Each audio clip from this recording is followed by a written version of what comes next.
Hi there, hope you're doing great today. We love multifamily. It's an asset class we've been investing in and continue to invest in. But understand this is not for everyone. So, in an effort to present a more balanced view, in today's quick video, we'll discuss the pros and cons of investing in apartments.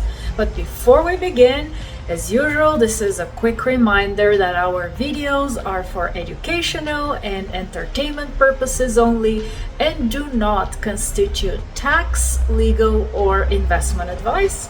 So let's begin. We'll start with the cons just to get straight to the point.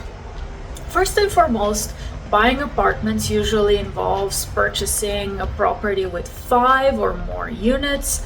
In most cases, 50 plus units, 100. You may even see people investing in 300-400 unit buildings. So naturally, when making a purchase of this size, it requires a sizable amount of capital that you may or may not have available to invest in your own. For that reason, you typically need to partner with others. So number one, large amount of capital required to purchase the investment.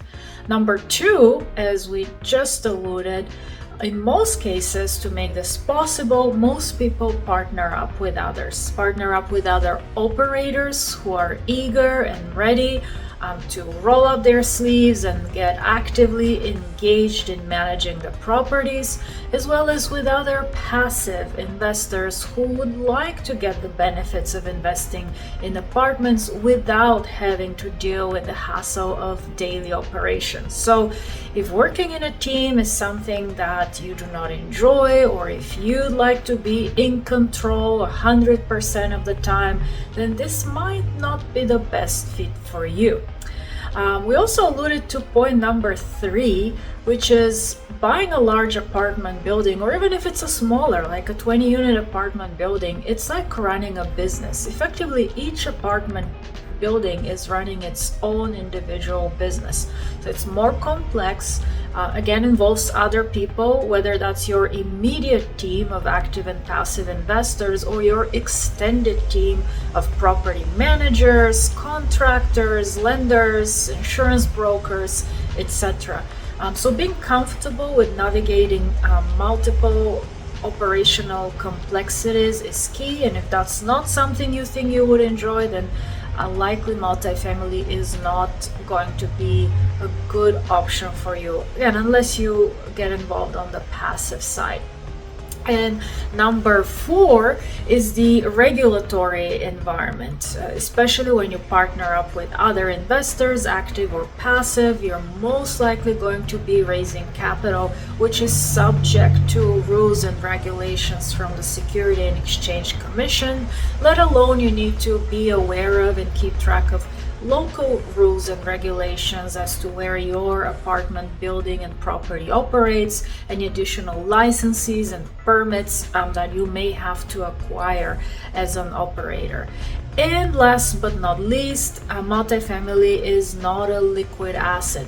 Sure, you will improve the bottom line of the property and subsequently the valuation over a long period of time, but it's not something that you can sell on a whim like a stock or a REIT. Liquidating that investment requires some time, and typically most multifamily investments are made for a hold period of 5 years or more. But now let's flip to the positives and why we like multifamily. From a risk-adjusted basis, multifamily has historically outperformed and continues to outperform other asset classes. So even though the returns may not be as high, the risk is also lower relative to other investments, which is why we like this asset class.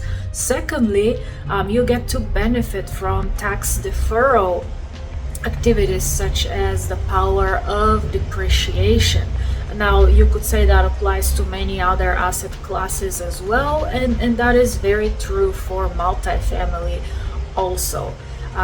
And number 3, you have a diversified tenant base that operates over a long period of time.